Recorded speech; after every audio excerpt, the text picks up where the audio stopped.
wabarakatuh. Semuanya perkenalkan, saya Fauzia Rahmawati di sini akan menjadi moderator di virtual tour hari ini, yang dimana yang memiliki judul Geobaik 2 dengan tema bobolnya Danau Bandung Purba, dan mengungkap rahasia bobolnya Danau Bandung Purba di Curug Rahong, Saguling, KBB, Jawa Barat. Nah, ini adalah virtual tour untuk besok. Saya kasih bocoran ya, besok akan ada tour yang ekskursi ke lapangannya. Jadi untuk informasinya akan kita jelaskan nanti. Jadi selalu stay di room meeting ya. Oke, nah hari ini terima kasih kepada peserta Geobaik 2 yang sudah bergabung semuanya, khususnya kepada Kang Denny sebagai Ketua PGW, terima kasih sudah bergabung. Opa Felix yang sudah bergabung juga dari awal, Kang Sodikin, dan semuanya.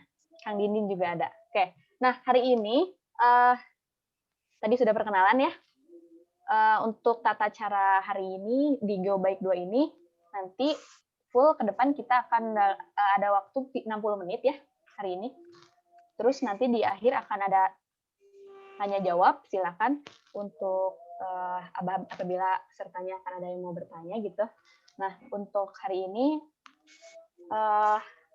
karena merupakan teaser gitu ya, teaser untuk sebelum besok kita turun ke lapangan. Nah, sebenarnya besok tuh ada apa sih? Ada Kang Dindin yang akan menjelaskan nih, Kang Dindin. Siap. Jadi besok itu kita akan ada ke lapangan itu seperti apa ya Kang Dindin? Oke, sudah mulai saja? Ya boleh. Oke. Bismillahirrahmanirrahim. Assalamualaikum warahmatullahi wabarakatuh. Waalaikumsalam. Perkenalkan, saya sudah tidak asing lagi di HPI. Ya mungkin buat teman-teman yang dari ada Kang Borlan dan yang lain-lain mungkin ya, yang baru ketemu nih dan baru gabung di Geobaik 2. Ya mungkin saya sedikit aja mau memaparkan sedikit itinerary nanti di ketika kita besok insya Allah tanggal 30 mudah-mudahan pada sehat semuanya ya. Nah nanti kita sekitar jam 6 sampai atau jam 6.30 kita meeting point di SPBU Kota Baru Parahyangan. Nih, bisa dilihat nih itinerary-nya.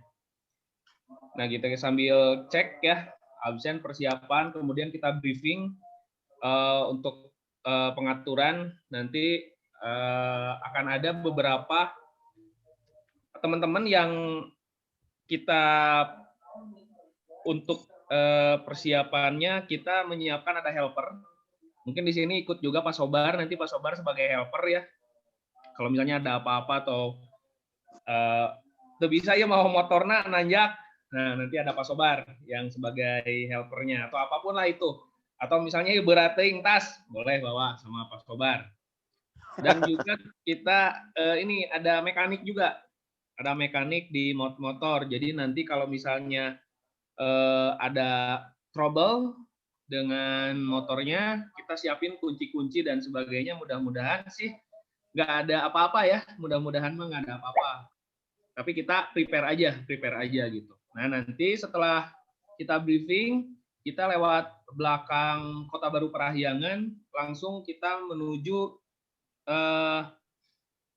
Cukang Rahong. Dan di sini merupakan bagian barat bobolnya Danau Purba Bandung.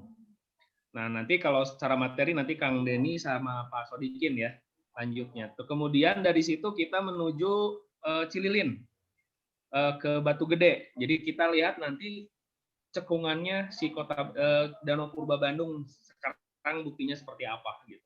Nah, yang terakhir yang tidak kalah menarik, kita akan mengunjungi Radio Nirom Cililin, di mana di sini kemarin kita juga menemukan akan mengunjungi Seman 1 Cililin,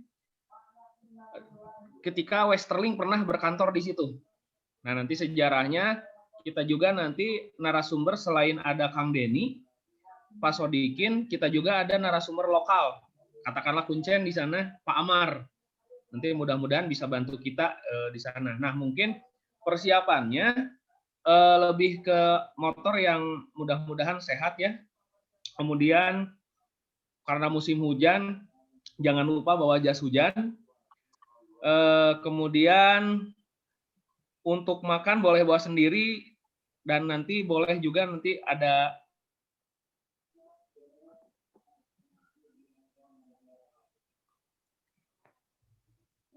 ya. Ini Kang Dindin kayaknya nih, please. Iya. Kan saya nih kena air kayaknya HP-nya. Hujan. Lanjut aja, Ozi ini ketentuannya. Udah Kang Dini udah bisa bergabung ya? Tadi. Nah, oh udah ya. Jelek, maaf. Santai. Ya mungkin, nah ini bisa ada nih di sini. Bawa tumbler, bawa perlengkapan P3K, nanti juga panitia bawa P3K. Cuman nanti teman-teman masing-masing juga kalau misalnya ada obat pribadi dan sebagainya, bawa sendiri. Kayak Opa Felix lah, bawa sendiri ya. Mungkin itu aja, Ibu Sekre, Bu MC. Nanti ya. Mungkin lebih ke ngobrol-ngobrol lagi ya. Oke. Boleh. Siap, mangga.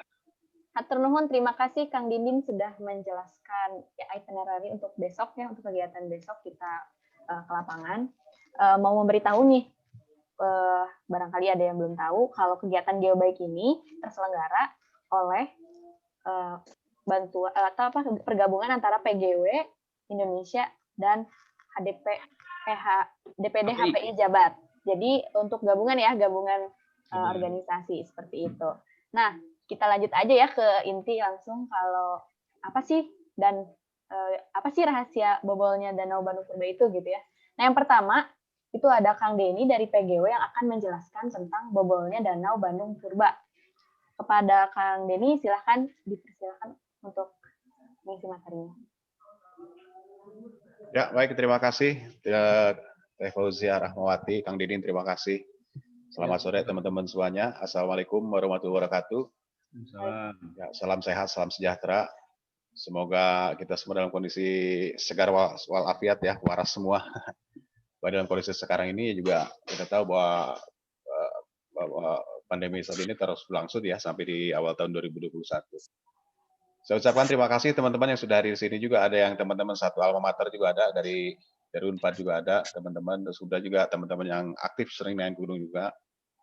Ada Mang Suga juga, terima kasih ya, dari kelompok peminatan untuk pendakian gunung api sekitar Kota Bandung. Ada Kang Gangan, ada siapa lagi? Ada Kang Sobar Hatunur ya, TIK juga terima kasih. Terus teman-teman HPI juga terima kasih sudah hadir. Ya, kemudian tidak kalah menariknya juga, ini hormat saya kepada teman-teman di HPI. Di sini sudah hadir ada Kang Toto ya, selaku Ketua DPD HPI Jabar. Hatur nuhun Kang. Ya.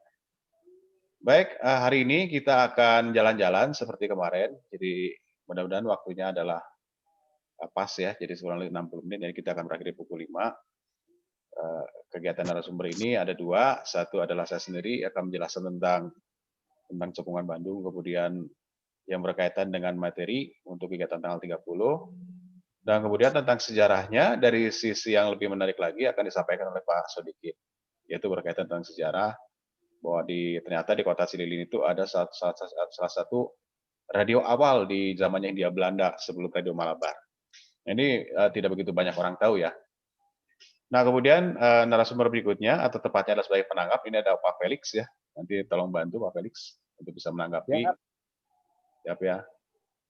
Kemudian juga mohon maaf nih buat teman-teman yang tidak terabsen oleh saya kira juga cukup banyak ya. Oh, ini ada juga ada Kang Malik, terima kasih nih sudah bergabung ya. Ini Kang Malik ini ahli geologi ya.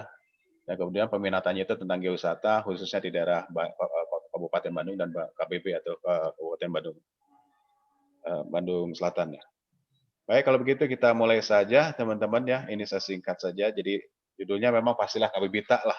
Kita akan berangkat sebelum berangkat tanggal 30 itu akan seperti apa. Izin saya share dulu ya.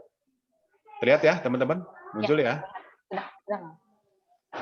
Baik, ini adalah yang tadi dibacakan oleh Kang Dindin. Jadi nanti tanggal 30 ataupun dalam hari ini kita akan virtual. Jadi seakan-akan kita berangkat satu lokasi. Tapi nanti prakteknya akan dilakukan besok. Buat teman-teman yang tidak bisa bergabung besok, tidak masalah. Ini akan dipaparkan juga ceritanya kalau kita akan berangkat ke satu tempat. Jadi kita akan berangkat dari Kota Baru Parahyangan, tepatnya di daerah Padalarang, karena ini berangkatnya menggunakan sepeda motor, jadi kita akan menggunakan sepeda motor, itu melintasi perkampungan ya, jadi mulai masuk di daerah Batu Jajar, kemudian nanti ketemu di terakhirnya itu di daerah Weranang Siang, atau tepatnya itu di daerah Cupang Rahong. Jadi ini kalau bisa perlihatkan sini ya, jadi ada berangkat dari Kota Parahyangan, kemudian ke Cupang Rahong. Kemudian kunjungan berikutnya akan berangkat ke sekitar di sebelah selatannya, atau tepatnya itulah kita akan naik ke Gunung Batu Gede, di daerah Batu Layang, Cililin. Nah kemudian di segmen yang terakhir, kita akan berkunjung, nanti ada Pak Sodikin akan bantu untuk menceritakan tentang sejarahnya dari sisi tentang Radio Cililin, yaitu di daerah sekitar kota Cililinnya. Begitu ya teman-teman semuanya. Nah ini adalah gambar-gambar yang kemarin disurvei ya teman-teman, ada Kang Iim ya, ada Kang Didin dan teman-teman yang lain ya, termasuk Pak Ferry juga ikut. Yang sebelah kiri ini adalah kita akan mengunjungi bukti bobolnya Danau Bandung Purba, yaitu segmen barat ya. Jadi buat teman-teman yang pernah ikut kegiatan Geobaik 1, ini sebenarnya bersambung ya, kegiatan Geobaik 2. Yang pertama itu adalah bobolnya ada di Pematang Tengah, atau di daerah Cijompong. Kemudian hari ini kita akan mengunjungi daerah bobolnya di sebelah barat, yaitu di daerah Cupang Raung atau tepatnya di daerah Saguling. Nah kemudian kita akan naik ke daerah tinggi ya, daerah tinggian di sekitar perbukitan Cililin. Kita akan menyaksikan atau bentang alam atau panorama Saguling di segmen sebelah barat. Nanti akan saya ceritakan kembali ya, akan didetailkan. Kemudian sebelah kanan kita akan berkunjung, ya, jadi ada 3 lokasi kunjungan. Kunjungan terakhir akan ke tempat lokasi bersejarah, yaitu tentang radio pertama yang disiarkan di kota Cililin. Nah ini termasuk radio awal, itu nanti menarik ya, sampai ada Westering pernah tinggal di sini. Akan diceritakan oleh Kang Dik. Baik, kita lanjut ya, ini ada itinerary, nanti akan saya share kepada teman-teman semuanya. Ini tadi sudah dibacakan juga syarat ketentuannya seperti apa. Baik teman-teman, kita akan langsung terbang ya. Sekarang kita terbang di atas angkasa, kemudian kita menyaksikan ada sebuah mangkuk yang besar. Kalau misalnya kita sering menggunakan Google Earth ya, atau menggunakan Google Map, kalau kita melihat kota Bandung kok seperti mangkuk ya, terbalik ya. Jadi kalau kita tarik dari ujung ke ujung ya, dari ujung timur ke ujung barat, itu panjangnya sekitar 70 km. Kalau dari ujung selatan sampai ke utara ada sekitar 40 km. Cukup tinggi ya, cukup lebar. Jadi boleh dikatakan bahwa ini sebetulnya cakungan ya, cakungan kemudian bentuknya itu seperti mangkuk terbalik, kemudian dipagari oleh gunung-gunung dan perbukitan. Jadi kalau kita memandang ke arah selatan, kita ketemu gunungan Malabar dan ada Gunung Tilu ya, kemudian juga ada pegunungan Api Soreang yang kemudian cukup tua. Kemudian kalau kita lihat ke arah utara, kita akan ketemu dengan Gunung Tangkuban Parahu, ada Gunung Burangrang. Kemudian ada gunung yang di sebelah sedikit ke arah timur, yaitu di daerah komplek adalah kelompok Yamang Layang, Palasari, kemudian termasuk gunung-gunung yang ada berbatasan dengan Sumedang. Kemudian di sebelah timur tepat itu nanti kita ketemu dengan Bukit Jarian, ya, atau Gunung Gelis, ya. Kemudian di situ yang terjadinya longsoran Cimanggung tepatnya.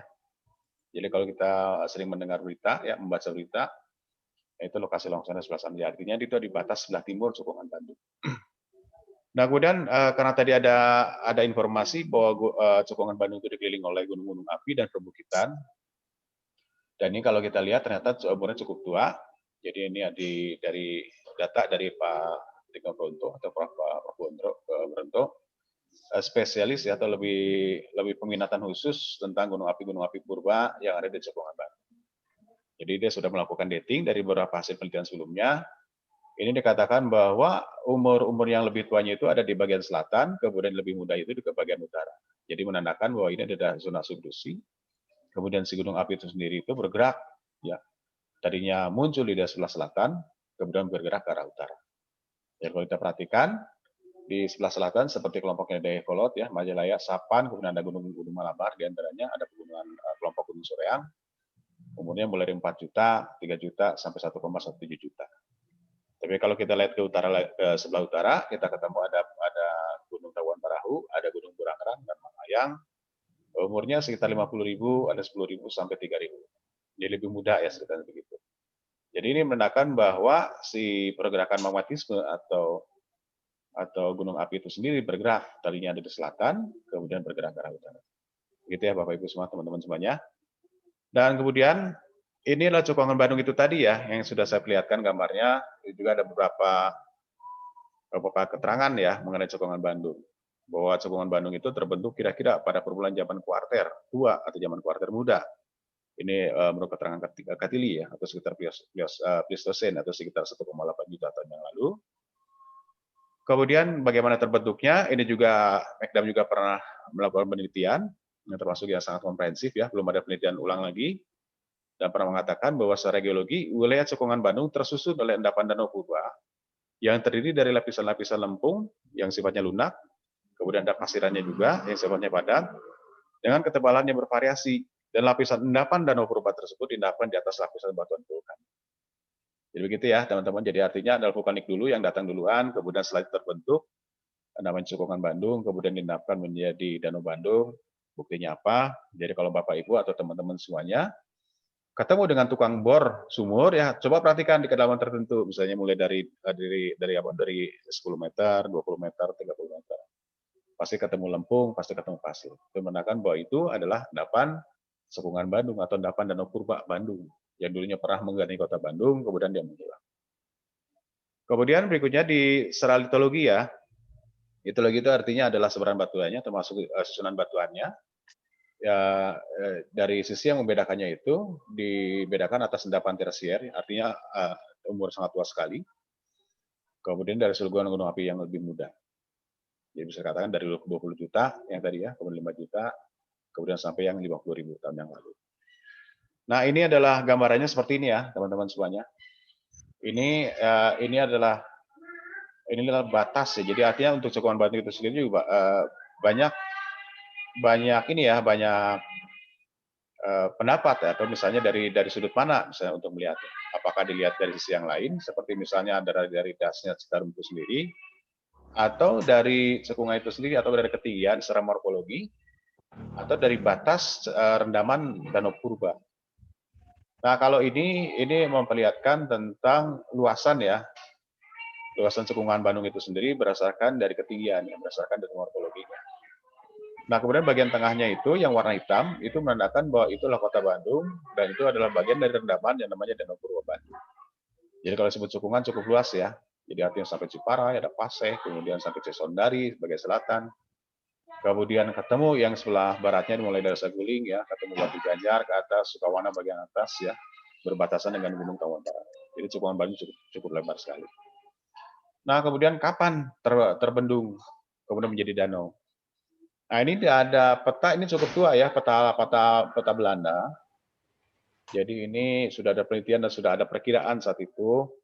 Ini yang membuat diantaranya adalah petanya Stein juga ya. Terus, ini termasuk menarik ya bahwa pada saat Belanda, ahli geologi Belanda sekitar tahun 1920-an sudah melakukan penelitian dan sudah memperkirakan bahwa dulu kota Bandung terendam oleh danau. Tanpa melakukan kegiatan penelitian seperti melakukan pemboran ya, jadi artinya mereka melihat secara morfologinya. Kedua ada dengan melihat dari sebaran artefak ya. Di artefak misalnya di ketinggian sekitar 700 di daerah Dago ya, di daerah Pakar Dago itu ketemu beberapa artefak dan kemudian menerus sampai ke daerah timur ya, menuju Nagrek. Jadi menandakan bahwa aktivitas manusia purba saat itu mereka berada di atas ketinggian 700. Nah, kemudian akhirnya Bemelen, salah satu ahli geologi yang menuliskan tentang geologi Indonesia dan kemudian khusus meneliti tentang cekungan Bandung, menyimpulkan bahwa Bandung itu pernah terendam oleh air ya, oleh air kemudian menjadi danau itu kurang lebih pada umur 6.000 tahun yang lalu. Jadi menurut pendapatnya beliau mengatakan bahwa manusia purba pada saat itu masih menyaksikan pada saat cekungan Bandung tergenang oleh danau Bandung purba. Nah, akhirnya nanti ada penelitian terbaru bahwa ternyata umurnya lebih tua lagi, yaitu sekitar 16.000 tahun yang lalu menurut dari penelitian dari Mekdam. Begitu ya teman-teman semuanya ya.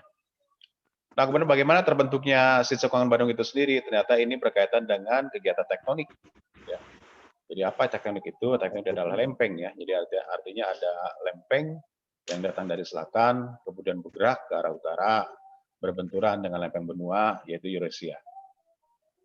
Nah, benturan ini akhirnya menyebabkan menjadi menjadi tinggian-tinggian. Ada graben, ada horse, ya, ada sesar yang mulai muncul di sana. termasuk mulai hadirnya atau lahirnya cekungan Bandung. Ya. Nah ini menarik ya. Jadi artinya di BEM sendiri menyatakan bahwa ini pembagiannya secara fisiografis, ya, secara fisik ya. Jawa Barat itu terbagi menjadi beberapa zona ya. Jadi kalau kita ke utara, kita ketemu dengan aluvial utara bagian Jawa. Jadi makanya kalau kita ketemu dari sekitar Karawang, kemudian Jakarta, itu semuanya pendataran semua. Itu termasuk dari dataran aluvial utara Jawa. Kemudian kalau kita bergerak sedikit ke arah selatan, kita ketemu namanya adalah zona Bogor ya, seperti di gambar ini ya. Ini adalah zona Bogor. Ini adalah sebutnya, menyebutnya adalah anti klinorium Bogor atau zona Bogor. Kemudian di berikutnya di bagian bawah lagi ada zona depresi tengah atau zona Bandung. Dan kemudian di selatannya disebutnya adalah zona pegunungan selatan Jawa Barat. Jadi kalau kita perhatikan, jadi dari arah selatan datang, mendesak, kemudian menujam, kemudian terbentuklah beberapa fenomena geologi seperti ini. Ya, jadi artinya ini kita melihat ada blok-blok ya, ada blok-blok besar seperti ini, kemudian karena terdesak akhirnya menjadi besar dan memperlihatkan morfologi saat ini. Ini umurnya ada segala macam. Kembali ke Danau Purba Bandung, jadi kalau kita perhatikan teman-teman semuanya ya.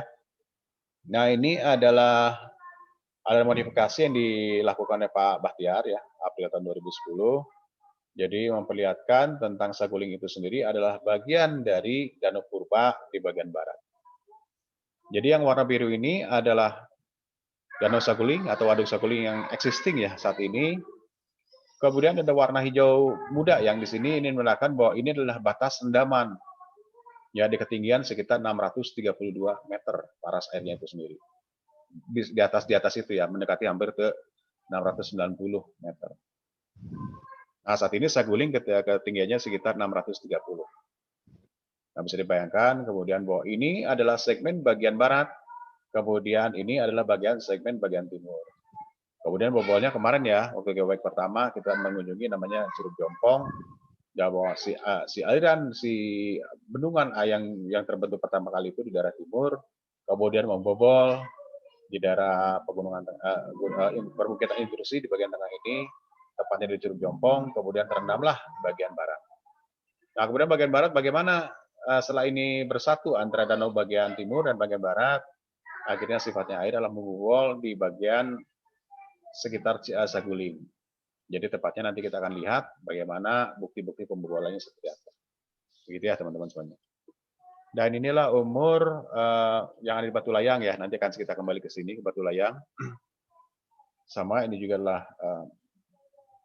sebaran morfologi ya, secara ketinggiannya. Dan ini nanti saya akan balik sini juga. Ini memperlihatkan tentang stratigrafi yang ada di sekitar cekungan Bandung. Ini disebutlah formasi atau sebaran batu yang sendiri. Nanti saya akan kembali sini. Nah, kemudian kita sedikit geser ke daerah Batu Layang ya. Ini adalah peta RBI.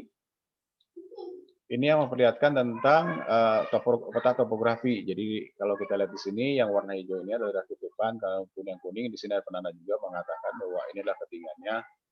Jadi lokasi yang akan kita tunjukkan itu sekitar Batu Layang ya, ketinggiannya sekitar 1000 2 meter di atas permukaan laut. Sedangkan untuk Saguling sendiri yang saya tunjukkan di kursor ini ketinggiannya tidak lebih dari sekitar 620 meter di atas permukaan laut. Baik, kita lempar ke sini sedikit ya, kita seakan-akan kita berangkat ya ke angkasa, ini menggunakan drone. Ini memperlihatkan posisi kita, posisi pandang kita ya, kalau misal dari atas kita akan melihat apa. Jadi dibalik ya ceritanya. Nah ini saya tunjukkan di sini ada Batu Gede Batu Layang, jadi artinya ini adalah kunjungan yang kita akan datangi tanggal 30 nanti. Tapi buat teman-teman yang tidak sempat datang besok, ini memperlihatkan bahwa posisi ini memang paling pas untuk melihat morfologi. Ya. Dan inilah perbukitan intrusi, dan kemudian ini kelompok dari pegunungan Soreang Tua ya. Dan umur dikatakan, Pak Pronto mengatakan bahwa umurnya memang sekitar 4 juta tahun yang lalu. Cukup tua sekali ya. Nah, kemudian ini posisi arah hadap ke arah utara sebelah kanan ya, berarti kalau utara berarti ini ke arahnya sedikit ke arah barat ya, memperlihatkan tentang morfologinya. Dan ini di bagian depannya itu terlihat ya, ini ada batu, ada bongkah batu. Ini membuktikan bahwa batu vulkanik ini adalah lava. Ini umurnya kalau ditaksir sekitar 4 juta tahun yang lalu ya, dari keterangannya Pak Pronto ya. Ini termasuk dari kelompok batuan gunung api Soreang. umur tersier ya. Nah, kemudian kalau kita beri di atas batu ini, apa yang bisa kita lihat? Ini diantaranya adalah morfologi waduk saguling di segmen sebelah barat yang saya tunjukkan tadi menggunakan peta. Ini akan saya detailkan lagi. Nah, seperti ini. Jadi ada penggungan perbukitan yang di ujung sana kita berhadapan langsung, ya.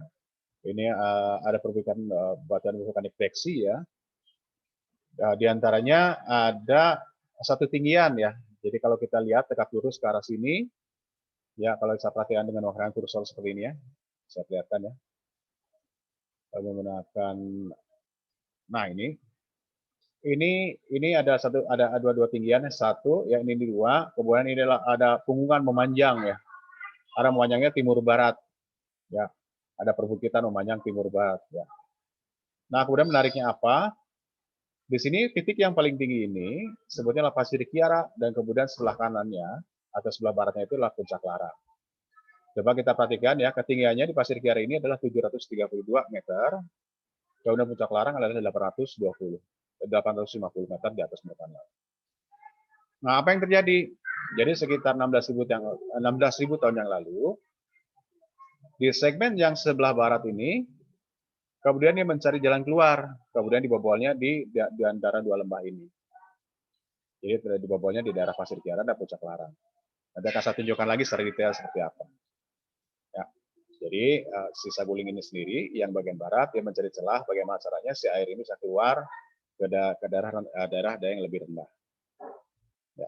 Jadi tepatnya itu ke arah utara. Ya nanti kita ketemu lagi dengan waduk yang berikutnya adalah waduk saguling, waduknya waduk Cerata.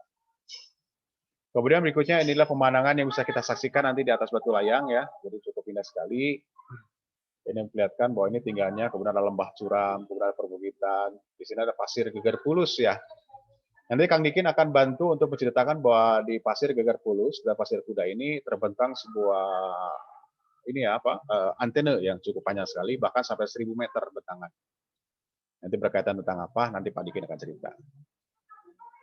Kemudian juga menarik ya, ini adalah masyarakat sadar juga memanfaatkan lokasi tinggian ini untuk kebutuhan ladang padi puma karena sangat sulit sekali menaikkan air ke atas ketinggian. Artinya mereka memanfaatkan tada hujan. Ya, baik, kembali ke daerah Bobonnya itu sendiri. Ya, buat teman-teman semuanya, tadi kalau kita tadi melihat dua punggungan bukit ya, yang tadi saya perlihatkan tadi ya, ini ya namanya adalah Puncak Larang. Dan satu lagi Pasir Kiara. Jadi kalau ini kita lihat di sini, ini adalah sebuah punggungan perbukitan memanjang. Ya, ini disusun oleh batuan Breksi ya, nanti kita lihat bersama-sama. Kemudian kalau ini ada aliran Citarum. Jadi ini nih kalau kita lihat ya dari arah ini, dari arah sini ya, coba kita perhatikan. Berarti kita mengarah ke arah barat. Kemudian kalau kita lihat ke arah yang sedikit ke arah timur, kalau ini tepatnya ke arah utara. Ini posisi lihat dari selatan ke utara ya, teman-teman semuanya. Dari sini ada Dam Saguling. Dan kemudian dari inilah Danau Purba Bandung itu sendiri batasnya kurang lebih seperti ini ya. Ini saya kira-kira saja ketinggian tidak lebih dari sekitar 600. Nah, kemudian dia mencari celah bagaimana caranya air itu bisa keluar sampai ke arah utara, yaitu dia membobol di antara dua puncak ini, namanya Puncak Larang dan Pasir Kiara. Bisa dibayangkan ya teman-teman semuanya. Jadi artinya di sini ada tinggian, ada benteng alam, kemudian setelah itu dibobol ya. Untuk waktunya 2 menit lagi ya Kang? Ya, siap. Ya, makasih. Nah ini ya, kita dibandingkannya seperti ini ya. Bobolnya seperti ini. Ya, bobol-bobol namanya adalah antara Pasir Kiara dan Puncak Larang. Jadi kalau kita lihatkan gambarnya, nah seperti ini. Ya, di belakangnya itu ada waduk, dan setelah sempit di antara Batu Jajar, Cikongkor. Di sini ada namanya Pasir Kiara dan Puncak Larang. Nah, kemudian perbukitannya ini, kemudian saya perlihatkan lagi, ini gambar menggunakan drone lebih jelas ya, teman-teman semuanya. Jadi si Citarum itu ada di bawah sini ya, Citarum itu di arah sini. Jadi ini arah utara ke arah sana sebenarnya utara. Ya, bukan ini ya, salah. Arah utara ke arah sana dan dia membobol namanya Puncak Larang. Jadi dulunya bisa dibayangkan ini tertutup seperti ini ya. Tertutup, kami akhirnya dijebol karena prosesnya adalah proses erosi hulu. Jadi ada aliran sungai, kemudian prosesnya erosi kala. Begitu ya teman-teman. Nah kemudian kita sedikit ke Cukang Rahongnya. Ini lokasi perjalanan seperti ini, aksesibilitasnya seperti ini. Kemudian ini foto lama. Ini ternyata si Yung Hui pernah memotret juga. Dan ini menarik ya teman-teman semuanya. Di sini ada, nah ini saya perlihatkan. Nah ini ada jembatan bambu namanya cukang, namanya adalah rahong. Nah cukang itu sendiri adalah untuk sebuah celah ya, celah cukup dalam dan kemudian dialiri oleh air dan airnya banyak sekali batunya. Sebutnya adalah cukang ya, kemudian rahong ya, kemudian cukang itu sendiri adalah jembatan. Jadi sebut cukang rahong itu adalah jembatan. Ini foto lama tahun sekitar 1950-an. Kita bandingkan foto yang terbaru seperti ini. Dan kemudian kita lihat tingginya adalah sekitar 40 meter, lebar 7 sampai 8, kemudian panjang lebar banyak-banyak 10 meter. Jadi dulu digunakan oleh masyarakat untuk menyeberang ya, karena dianggap bahwa si Sungai Citarum cukup lebar. Nah, ini adalah beberapa bukti proses pembobolan seperti apa. Jadi artinya si air itu sendiri menggerus ya, melakukan kegiatan erosi. Jadi batuan cukup keras, namanya batuan breksi ya, bauxit vulkanik, dan kemudian diendapanya dengan terjadi di bawah permukaan gelombang laut ya, tepatnya di laut dalam. Sebetulnya turbidit endapannya. Kemudian juga di sini buktinya apa? Banyak sekali foram-foram ya, ini fosil foram. Dan kemudian ini berikutnya adalah tentang fitur potholes yang terbentuk sepanjang Citarum ya. Jadi artinya ini menandakan ya kepada kita semua bahwa saat itu aliran Citarum cukup deras, kemudian stabil airnya, dan kemudian sering terbentuk namanya potholes atau lubang-lubang sumuran seperti ini. Dan ini menandakan bahwa si Citarum saat itu cukup deras dan kemudian terbentuk lubang-lubang seperti ini. Proses terjadinya seperti ini ya teman-teman semuanya. Jadi ada aliran air, dia membawa kerikil, kemudian kerikil itu sering menggerus, kemudian berputar ya, berputar kemudian seperti digali dengan menggunakan bantuan kerikil, termasuk ada mekanisme airnya. Dan kemudian ini berikutnya adalah foto saya terakhir ya teman-teman semuanya.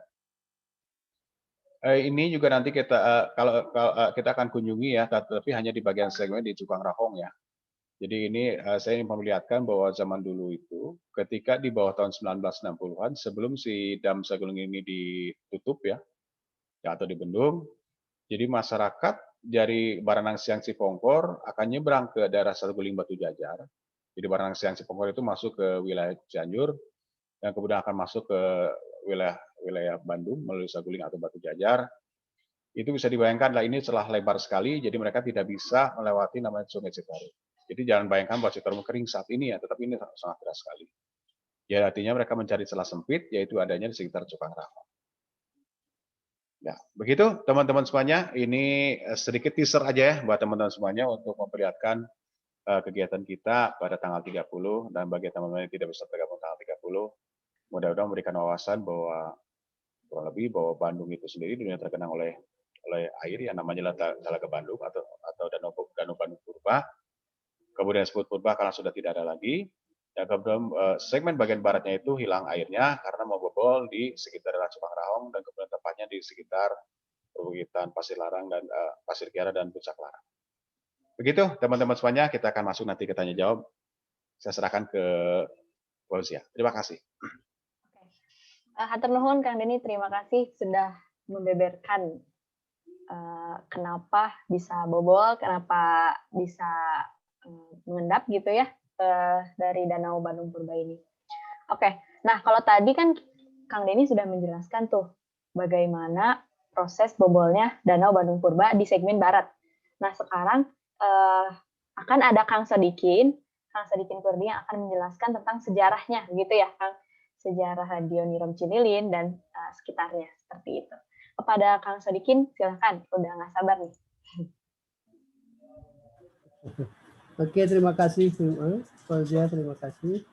Oke, ya, sebentar. Sudah tampak, terlihat ininya? Sudah, Kang. Enggak. Bentar, ya. Oke, selamat sore teman-teman semuanya. Perkenalkan, saya Sodikin. Saya dari Himpunan Pramu Wisata Indonesia. Jadi saya bukan sejarawan, bukan ahli sejarah, bukan juga ahli radio, juga hanya memang sebagai seorang pemandu wisata ya sedikit banyak kita harus sedikit mengerti juga ya ciri-ciri. Kalau sebagai seorang pemandu mau tidak mau kita harus banyak tahu ya, bukan tahu banyak atau ya sini sedikit sana tahu, sini tahu gitu. Jadi ini saya juga ada di insya Allah nanti akan bergabung juga di PJWI, jadi sebagai salah satu founder dari PJWI, jadi pemandu biowisata Indonesia, organisasi pemandu khususnya untuk pemandu biowisata. Bagi teman-teman yang memang ada minat dengan ilmu kebumian, pemandu wisata tentang kebumian, enggak silakan untuk bergabung dengan PJWI.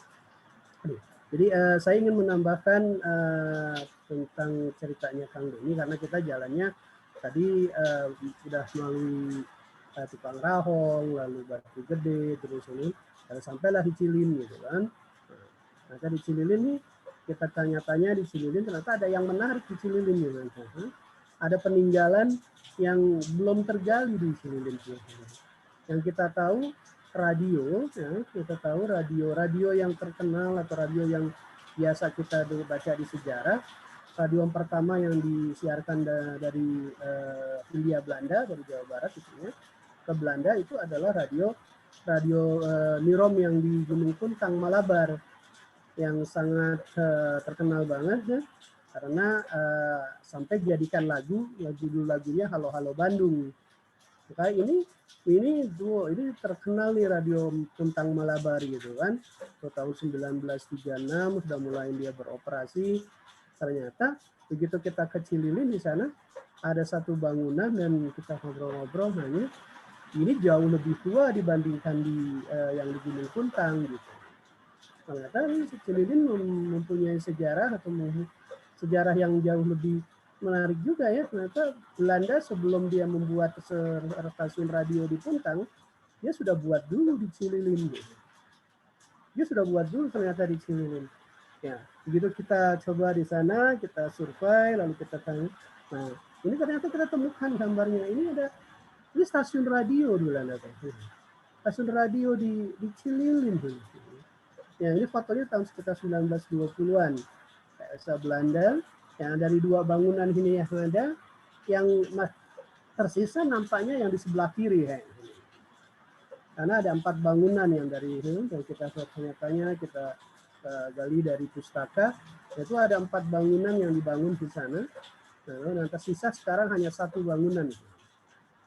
Dan menarik sekali, ternyata di Cililin ini, kita lihat kenapa ya Belanda kok bangun duluan di sini gitu ya.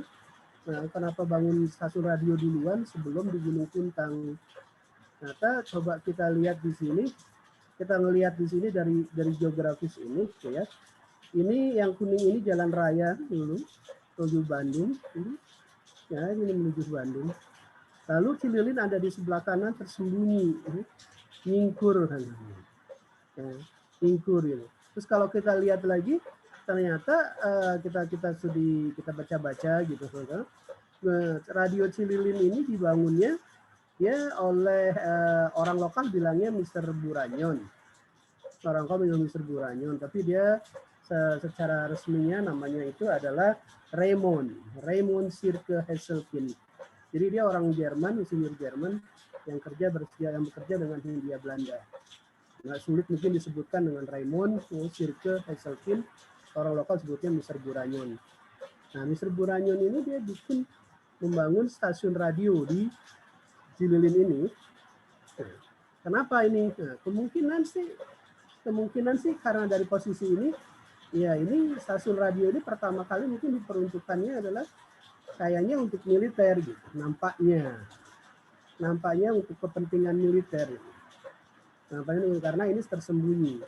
Kita lihat Bandung saat itu, Bandung, Cimahi, Batu Jajar, di sini saat itu sudah menjadi daerah-daerah militer. Nah, Batu Jajar sudah jadi daerah militer.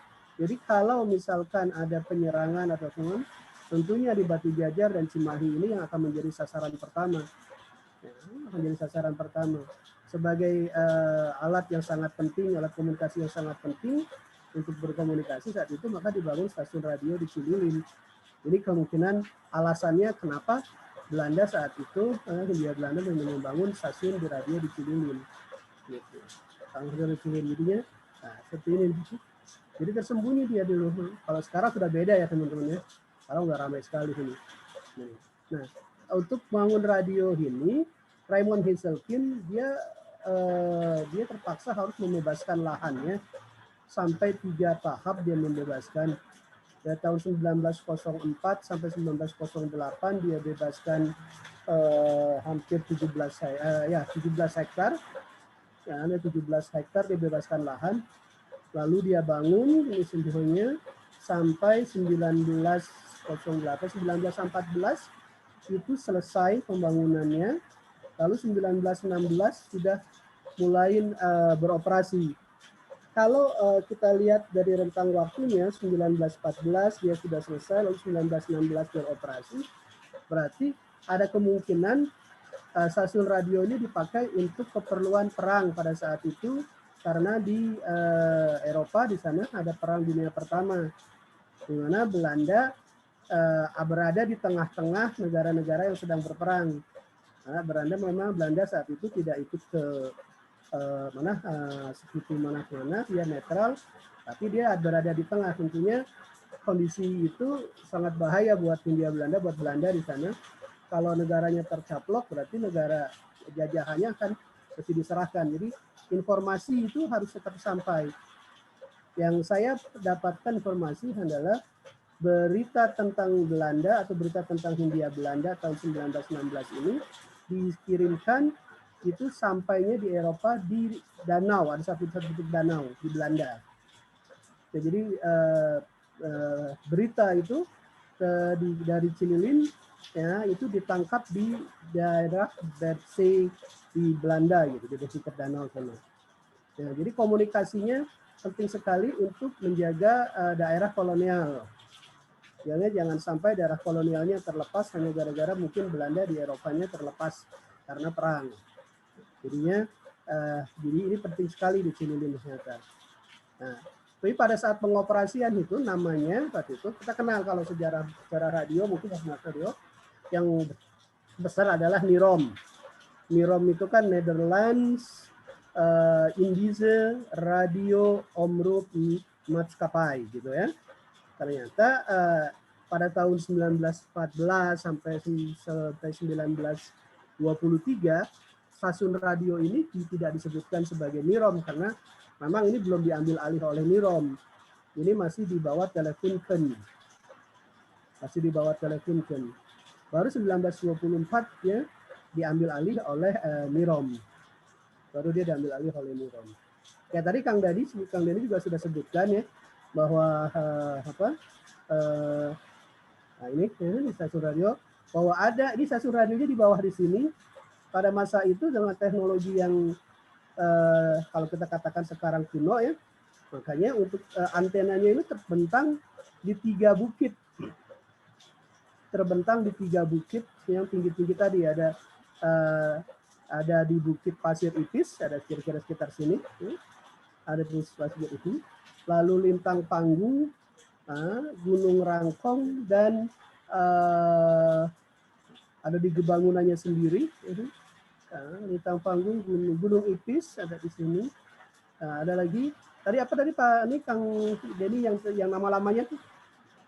Pasir Pulus ya. Pasir Pulus ya, Pasir Pulus. Ya, jadi terbentang lumayan jauh ini. Kalau di sini ribuan meter sini antenanya. Nah, antenanya bentuknya kan tidak bentuk tinggi-tinggi gitu, bentuknya datar dia. Untuk kabel-kabel datar gitu. Bukan antena seperti sekarang yang tinggi gitu. Jadi ini terpasang di tiga tempat, 3 bukit dan 1 di stasiun radionya. Jadi ada di 4 tempat. Nanti kita besok kalau kita hadir ke sana, mungkin kita bisa lihat ya, kita lihat salah satu bukitnya. Lalu di sana juga masih ada tersisa kemungkinan itu bekas generator ya Kang Denny ya. Bekas generator di sana yang masih tersisa karena masih banyak ditemukan kabel-kabel kabel-kabel tembaganya. Nah, ini sangat menarik sebenarnya di kota kecil gini yang tersembunyi ada stasiun radio ini. Nah, ini ada Pasir Ipis, Geger Pulus musuhnya. Nah, ini seperti ini. Nah, ini bukit-bukit ini. Ini di bukit-bukit ini ya antenanya. Nah, ini sangat menarik dan ini posisi geografisnya kita lihat tadi sudah langsung. Nah, ini sebetulnya teman-teman, ini foto yang dibangun karena Raymond ini membangun 4 bangunan, ya, dan salah satunya ini yang bangunan ini sebetulnya masih ada sekarang. Kemungkinan kita perkirakan ini menjadi bangunan SMA 1 Cililin. SMA 1 Cililin. Sekarang nanti kita bisa lihat. 1904, 1998 ada 17 hektar wilayahnya. Lalu operasional pertama 1914, 1923 ini dibangun oleh Baron van Simark dan Adun, Mr. Adun, yang membangun Nirom. Bangun Nirom. Ya, 1935 ini sudah ditutup untuk yang Cililin ini karena operasional yang di Puntang yang full. 1920-an juga ini sudah mulai berkurang fungsinya.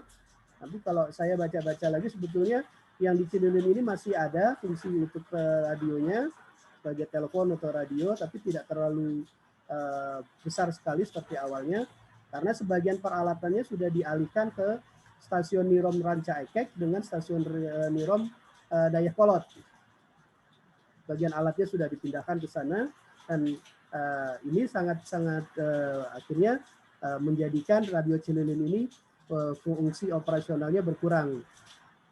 Yang jadi pertanyaan juga sebetulnya menarik juga, kenapa sih radio Cililin ini fungsinya jadi berkurang? Ternyata kita perhatikan waktu kita ke sana dengan ini ya, ternyata sumber air itu sumber air yang di sana tidak mencukupi untuk menggerakkan turbin. Sehingga jadi dengan kondisi seperti ini ya daya energi untuk menggerakkan generator untuk siaran radio dan telepon itu kurang mencukupi hingga menghasilkan biaya besar dan pendapatan kurang. Akhirnya ya alasan ekonomi mungkin salah satunya adalah ekonomi yang membuat stasiun radio Cililin ini ditutup. Yang akhirnya ditutup. Nah, seperti ini. Nah, ini yang sisa-sisanya kita sekarang. Sisa-sisanya ini yang dibangun oleh Raymond Silke. Ini sangat menarik sebenarnya kalau kita lihat bangunannya. Bangunannya kalau kita perhatikan, kalau kita masuk ke dalam, seperti ini. Nah, seperti ini bangunannya, lihat atapnya. Ini bangunannya kalau orang bertanya seperti kita lihat masuk di ITB ya. Ada atasnya agak mirip-mirip gitu. Nah, ini mungkin kalau orang tanya ini arsitek apa ini? Orang Belanda mungkin bangun 19 ini dibangun, hampir nggak beda jauh dengan ITB 1920. Ini beda Mike Colin sama siapa? Karsten hampir sama ini itunya dari neo pribumi ya. Jadi perpaduan arsitek antara arsitek Belanda dengan arsitek pribumi. Atap mengadopsi dari pribumi dengan bukaan-bukaan lebar karena banyak matahari supaya sinar masuk dengan udara juga banyak masuk. Sementara temboknya hanya adalah tembok-tembok daripada Belanda. Jadi ya ini yang memang yang berkembang pada awal-awal abad ke-20, 1910 sampai 1920-an. Mungkin bangunan-bangunan ini mengadopsi juga jenis arsitektur, gaya arsitektur seperti itu. Kalau kita lihat sisa-sisa seperti ini. Ya. Kemudian, ini ada buka-bukaan tinggi sekali karena ini bukaan-bukaan ini untuk udara saat itu. Ya. Untuk udara dengan cahayanya. Ini sangat berharga sebetulnya kalau bisa dijaga. Dan ini menjadi, alhamdulillah sih sekarang waktu kita kemarin ke sana baru dipasang 2 minggu pelangnya. Bangunan cagar budaya juga dan ini tadi ternyata ya bangunan-bangunan tadi kalau kita perhatikan tidak mirip ini yang 3 bangunan tadi. Nah ini jadi sekolah SMA Negeri 1 Cililin. Ini bangunan sangat bersejarah dan ternyata kita ngobrol-ngobrol di sana si ini pernah tinggal di sana. Nah si ini si Raymond Westerling. Raymond Westerling mungkin ada yang pernah dengar cerita pemberontakan APRA di Bandung gitu ya. Pemberontakan APRA di Bandung jadi itu. Maka dia sangat licin orang ini ya. Dicari-cari nggak ketangkep gitu ini. Nah, kalau nggak salah sama Princeton dicari-cari nggak ketangkep juga ini. Nah, sampai balik ke Belandanya. Nah, ini bangunannya masih ada ya, masih cukup alami. cukup asli, hanya ada beberapa perubahan di tampak depannya. Ya. Ini peninggalan-peninggalan ini juga menjadi cagar budaya. Nah, saya rasa ini menarik sekali. Nah, ini bagian depan ini memang sudah ada perubahan. Ini bukan bangunan aslinya. Bangunan aslinya tidak seperti ini karena tidak ada bangunan Belanda seperti di depan seperti ini. Untuk contoh itu. Nah, ini cukup menarik. Ini kayaknya cukup menarik buat kita untuk mengeksplor daerah Cililin ini. Ya, ternyata Cililin sendiri tidak hanya punya wajib dan kerupuknya, ya. Ternyata Cililin juga punya tempat sejarahnya, ya, yang sangat menarik bagi teman-teman. Besok kita bisa mengeksplor lebih panjang lagi, lebih berdiskusi lebih lama lagi. Ya, kayaknya waktunya cukup ya. Ini jam 5. Ya, betul. Oke, terima kasih semua teman-teman. Kalau ada pertanyaan, enggak. Ini sekedar teaser aja. Nanti kita besok kalau di lapangan kita bisa berdiskusi lebih banyak lagi. Enggak, silakan saya kembalikan ke Fauzia. Oke. Terima kasih Kang Sodikin sudah menjelaskan seputar sejarah Nirom dan Telefunken yang ada di Cililin begitu ya. Nah, itu hanya sekilas mungkin ya Kang Sodikin untuk penjelasannya. Mungkin lebih detailnya lagi besok ketika di lapangan begitu. Nah, betul. Sebelum saya akan membacakan jawaban pertanyaan-pertanyaan yang ada di room chat nih, di sini juga kita kedatangan senior Komando Wisata yaitu Opa Felix. Nah, sebelum saya membacakan pertanyaan-pertanyaan, saya mempersilahkan dulu Opa Felix. Barangkali ada yang mau ditambahkan begitu, Opa. Silakan, Opa.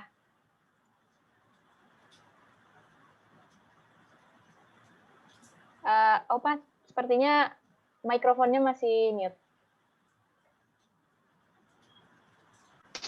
Oke, kedengaran? Ya, sudah. Baik. Pertama-tama saya akan ucapkan selamat datang, terima kasih atas kunjungan Patrick Silano. Oh Dia iya, seorang Om Patrick. tour guide. Patrick, selamat datang Tour Om Patrick. guide dari Jakarta, ya. Tadinya kita sama-sama guiding di Smiling Tour long time ago. Sekarang dia udah jadi pengajar guiding teknik di Trisakti dan tetap membawa mahasiswa-mahasiswanya juga ke Bandung. Oke, selamat datang Patrick. Thank you to join us. Selain itu, dia masuk ya. Oke. Selain itu saya ingin ingatkan juga tadi ada sedikit penjelasan dari Denny. Kita jangan lupa bawa raincoat ya, jas hujan karena kelihatannya mungkin besar kemungkinan hujan. Dan satu lagi nanti ketika kita sampai ke kawasan Curug Jompong, kita sampainya bukan dulu saya pernah beberapa kali ke Curug Jompong tapi menyusuri sungai. Dan itu panjang jalannya, banyak halangan batu-batu besar sehingga kita loncat-loncat dari batu ke batu juga disebut safe juga enggak. Saya juga pernah ke Sleo di situ.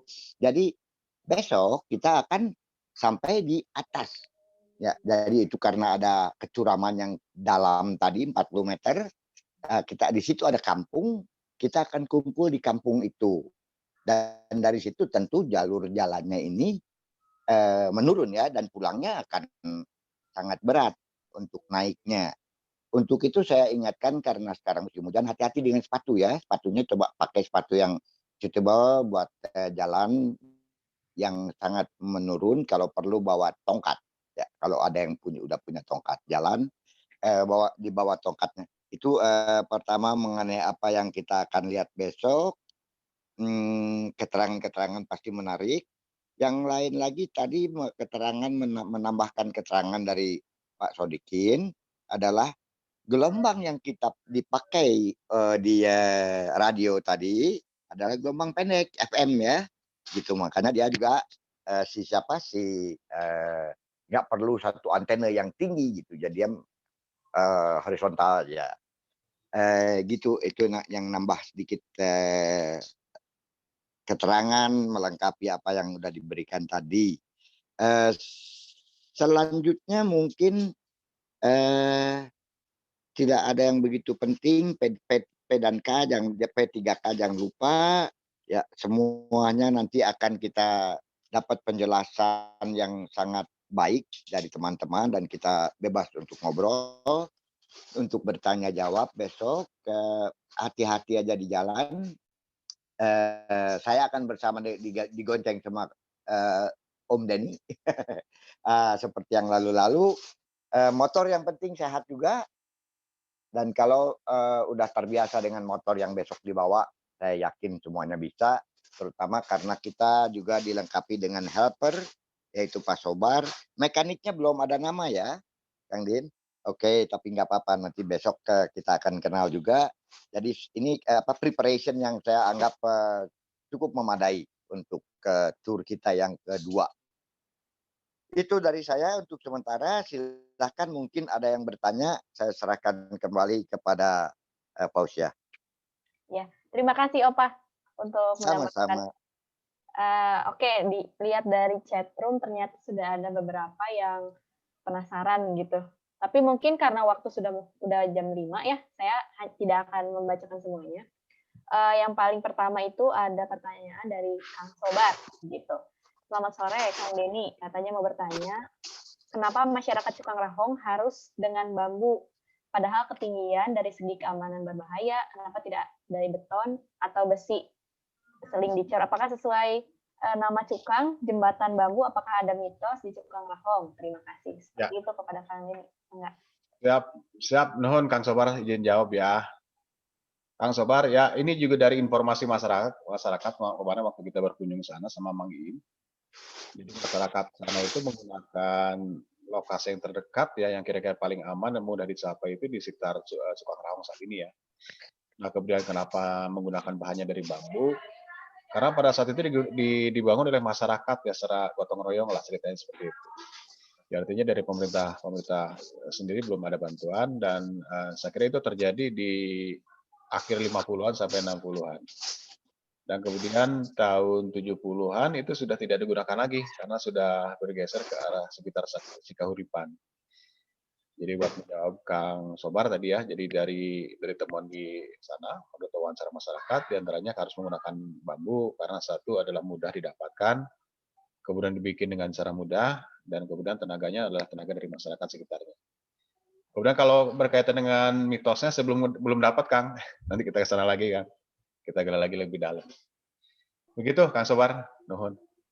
Oke, hatur nuhun Kang Denny. Begitu Kang Sobar untuk pertanyaannya.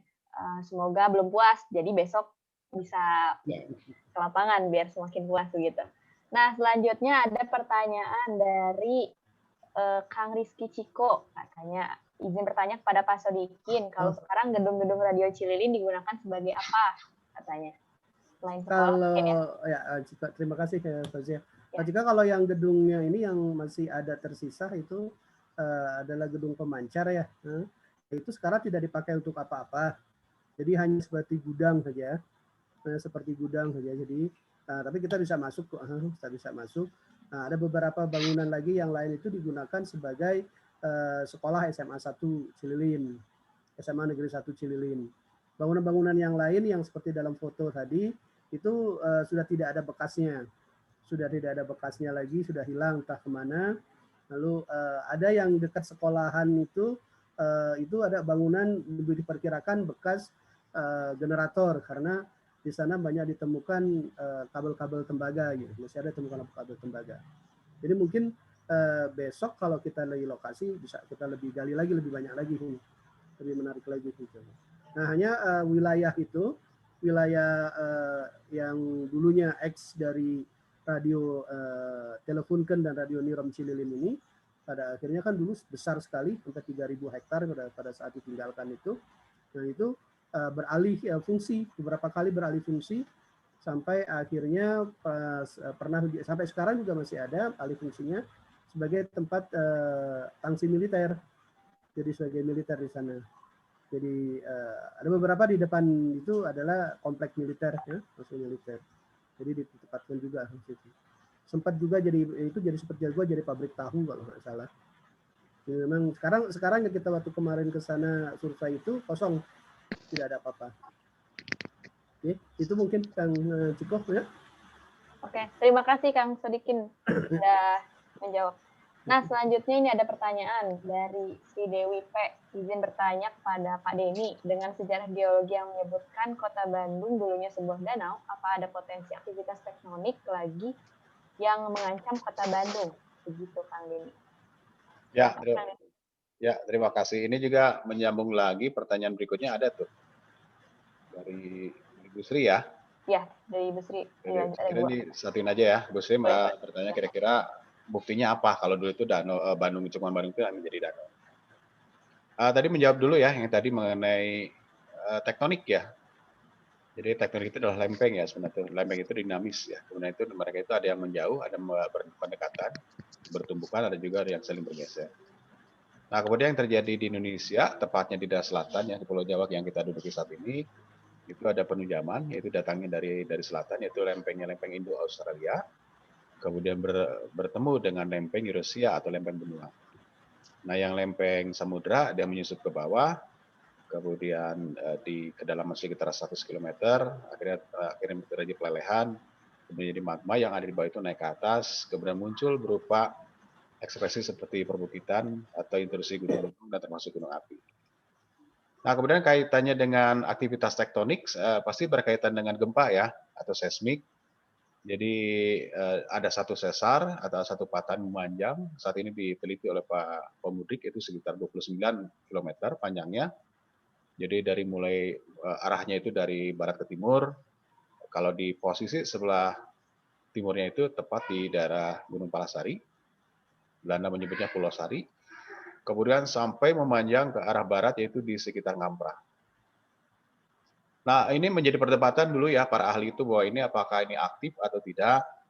Jadi ternyata pernah dibuktikan ada gempa tektonik juga terjadi di sekitar situ, sekitar di daerah Jambu Dipa ya tepatnya di Kecamatan Cisarua terjadi ada gempa, ada seismik yaitu sekitar 3,3 magnitudo. Ya, itu terjadi pada tahun 2011. Nah, kemudian para ahli itu juga belum bisa memastikan di mana lokasi yang kira-kira paling aktif. Jadi apakah di segmen sebelah daerah Gunung Batu, ya di sekitar Lembang, atau misalnya di sekitar Cisarua, atau bahkan di tempat-tempat yang lain. Nah, ini yang perlu kita ketahui bahwa si patahan ini atau sesar ini sendiri, dia berada di tengah-tengah benua atau sebutnya intraplate. Jadi artinya berbeda dengan di daerah penunjaman. Jadi kalau kita ketahui tahun 2004 dulu ada satu gempa yang cukup sangat besar sekali ya, termasuk paling kuat di dunia, yaitu gempa Aceh ya, kemudian diiringi oleh tsunami, yaitu terjadi di sekitar di daerah Megatras Sumatera, yaitu jauh sekali ya dari daratan Sumatera, kemudian termasuk di sekitar Jawa juga ada Tras juga. Ya. Dan itu memang diawasi saat ini oleh para ahli seismik, ahli gempa. Kapan akan terjadi karena yang gempa kejadian seperti itu memang tidak bisa ditentukan ya, tapi hanya bisa diprediksi berdasarkan dari pengulangan. Jadi kalau misalnya di Bandung itu sendiri terjadi aktivitas tektonik pasti ada karena bumi kita itu bergerak tidak diam ya. Cuma jadi persoalan itu kan belum tahu nih kira-kira kalau misalnya Seremang itu aktifnya sebelah mana, segmen sebelah mana. Itu menjadi menarik ya. Nah artinya perlu peningkatan kewaspadaan termasuk mitigasi di dalamnya.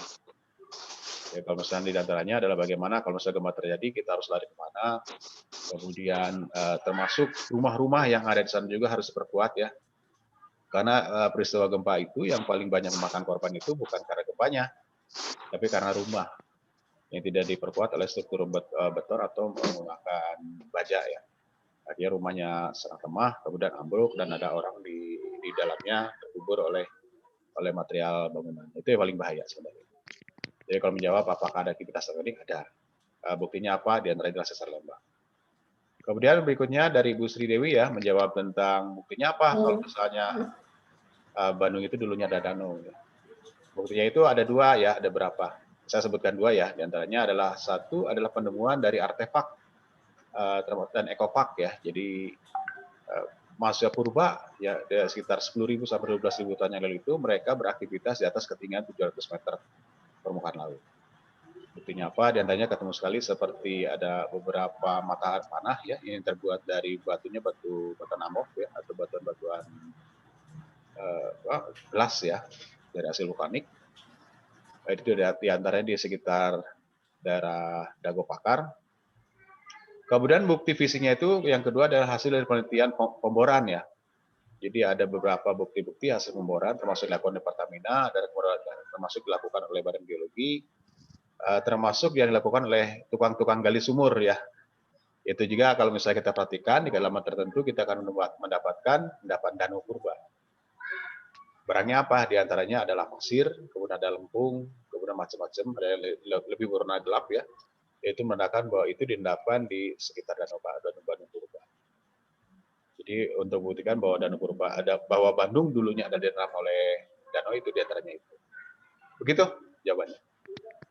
Oke, terima kasih Kang Denny sudah menjawab sangat panjang dan sangat jelas sekali ya untuk bagaimana tektonik dan lain-lain seperti itu di Kota Bandung begitu. Nah, mungkin untuk pertanyaan seperti itu. Nah, untuk pertanyaan Teh Tina ini seputar tentang kegiatan besok itu kita seperti apa gitu ya. Dan mungkin akan dijelaskan oleh Kang Dindin, sudah dijelaskan oleh Kang Dindin begitu tadi. Nah, untuk kegiatannya sendiri ini merupakan kolaborasi PGW Indonesia bersama HPI Jawa Barat begitu. Nah, untuk kegiatan-kegiatan seperti ini bisa diakses di pgw.or.id untuk info-info lebih lengkapnya begitu, Teteh, untuk info-info kegiatan selanjutnya seperti itu. Nah, mungkin untuk hari ini sekian. Sebelum ditutup, sebelum saya tutup juga, di sini kita akan ada sesi foto bersama begitu. Ya. Dimohon untuk seluruh peserta mengaktifkan video. Sedikit nambahin Kak. Silakan Kang Dindin. Oh iya, teman-teman yang besok ikut gabung di Geobike 2 Cukang Rahong ya. Cukang Rahong bukan Curug Jompong. Jangan lupa pakai masker. Nanti kita jaga jarak. Kemudian karena kalau menurut berita kita PSBB diperpanjang lagi sampai tanggal 8 Januari. 8 Februari. Februari, 8 Februari maaf. Udah lewat Januari. Tidak bisa meninggalkan Januari. Jadi mohon mungkin kita besok ikuti instruksi dari panitia ya, seperti apanya. Kang Denny, Fauzia minta izin. Mang Akli, selamat datang Mang Akli. Ya, silakan apabila ada yang mau ditanya. Oke, silakan Kang Denny, itu minta tolong ada pertanyaan, apakah kegiatan-kegiatan ini rutin atau bagaimana? Kalau nggak salah, tolong info dulu. Ya, baik. Baik, terima kasih. Memang ini kegiatannya rutin ya. Jadi mudah-mudahan setiap bulan satu kali kita hadir. Dan biasanya dibuka dulu dalam kegiatan Zoom seperti ini ya. Kemudian setelah itu entah itu besok atau beberapa hari berikutnya langsung kegiatan lapangan. Jadi ada brief dulu lah sedikit ya. Itu artinya berkala.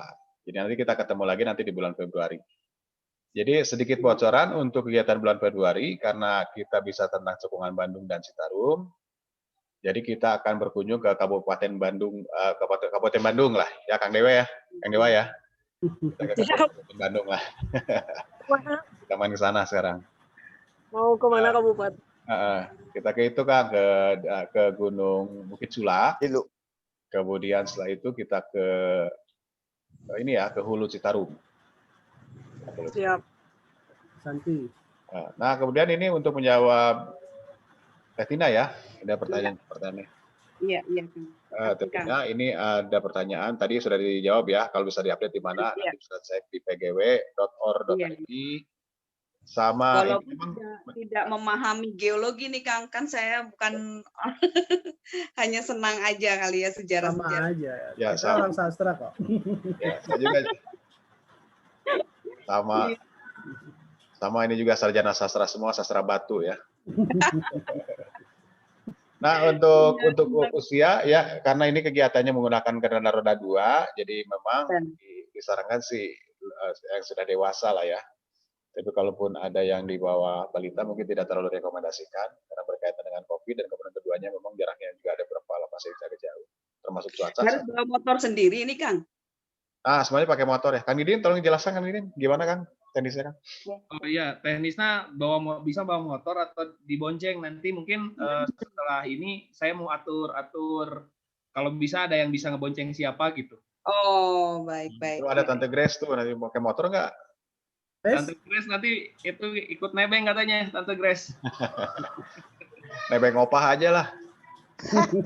Keren. Motor TikTok kosong siap bonceng. Ayo. Nanti diatur-atur lagi di grup ya, di grup. Iya, iya. Berarti lanjutin di grup ya Kang Dindin ya untuk lebih Ya, di grup WA, di grup WA. Ya, di grup Siap, WA. siap. Satu lagi mungkin saya tambahkan Silakan, Kang. bahwa begitu dibuka kesempatan mendaftar, lalu ada yang daftar, ya seperti yang lalu-lalu, siapa yang sudah terdaftar kita masukkan langsung ke WA Group. WA Grupnya daripada Geobike ini, ya gitu. Jadi ya untuk segala keperluan atau segala pertanyaan bisa langsung ditanyakan antara peserta dengan panitia. Seperti itu, tambahan sedikit. Ya. Terima kasih Opa.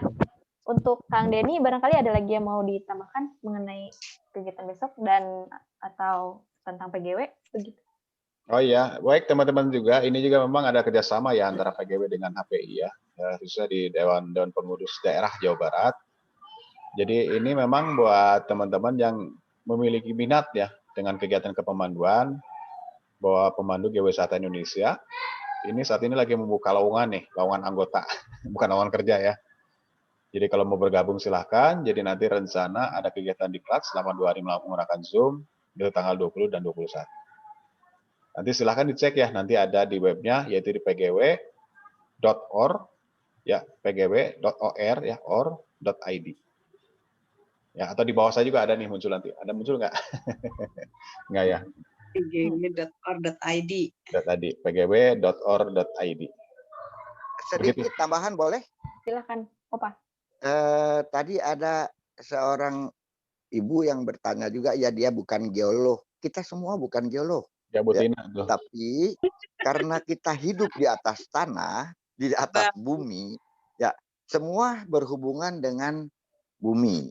Ya, apakah nanti mau dibicarakan itu adalah budaya manusianya sesuai dengan keadaan geologinya tentu. Begitu juga tanam-tanamannya dan semua ada di bumi. Nah, basic daripada bahan atau materi guiding itu menurut saya alangkah baiknya kalau kita mengenal mulai dasarnya, yaitu dari tanahnya. Ya, apakah ini tanah batu, apakah ini tanah kapur, apa ini tanah. Nah, ini menambah wawasan daripada setiap tour guide untuk melengkapi interpretasinya. Begitu, terima kasih. Iya. Terima kasih Opa untuk sudah menambahkan. Melengkapi. Ya, sudah melengkapi. Oke, selanjutnya kepada Kang Dinin, ada lagi yang mau dijelaskan atau cukup lanjut ke grup? Lanjut di grup WA aja nanti untuk pengaturan pemberangkatan dan motornya ya. Siap. Oke. Nah, mungkin Kang Dini juga sudah, Kang Sodikin? Ya. Sudah. Oke. Terima kasih kepada semua yang sudah hadir. Kita ada sesi foto dulu untuk administrasi, untuk dokumentasi. Silakan yang mau bergaya, mau Dibuka dulu itunya, videonya. Ya, videonya dibuka dulu biar kelihatan cantik gantengnya. Oke. Pak Denden. Patrick baju merah. Siap. Patrick, kita ngobrol Patrick, habis ini Patrick. Patrick, salam kenal Om Patrick. Oke. Terima kasih kepada semua yang sudah bergabung, kepada Kang Denny, Kang Sodikin, Opa Felix, Kang Dindin, dan semuanya yang sudah bergabung. Terima kasih. Saya Fauzia Rahmawati, amit mundur. Wassalamualaikum warahmatullahi wabarakatuh. Om Patrick, apa kabar? Baik aja, baik. Gimana aja nih, sehat tuh? Alhamdulillah baik, sehat. Sehat. Sama banget ini. Iya, saya berpatokan kepada Opa aja itu guru saya. saya. Oh iya. Jangan gitu itu, Pak.